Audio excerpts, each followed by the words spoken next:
As of now, I'm working on a home rental site, and specifically, I'm working on the photo gallery module of said site.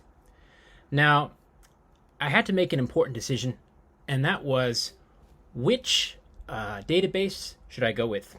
My decision was ultimately Postgres. Now, I made this decision in part due to a couple factors. Note that my component currently lacks a post functionality, and more importantly is its read capability, what it's displaying to the user. Now, this aspect of my component as it exists now played into my decision to go with Postgres. Postgres is very fast read speeds, but a much slower write capability.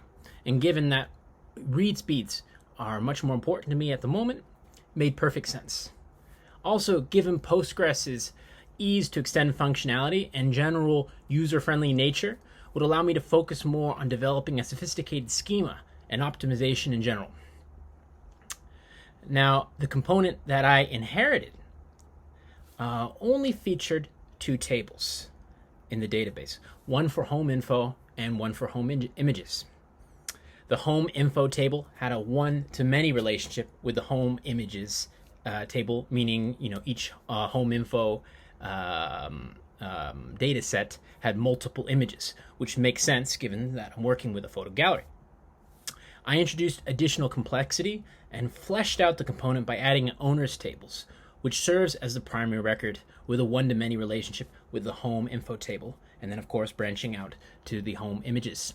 Now, in terms of implementation, at first I tried to seed all of my database from one file. This proved to be problematic in terms of reliability and performance. So given that my goal of being able to handle 10 million records, one seeding script was clearly insufficient.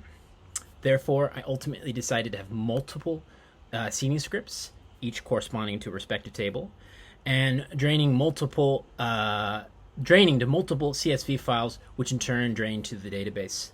This is a core pillar of my optimization strategy. Speaking of which, my optimization strategy is quite simple. It takes into account four key aspects, and those are load balancing, which will obviously play a critical role. Specifically, traffic will be directed to different servers, and Nginx will be used to load balance. When the user repeatedly uses the same query, that query will be cached. Redis key values will be used for caching. Finally, in addition, I've already implemented this functionality, CSV files will serve as an intermediary between my seeding files and the database.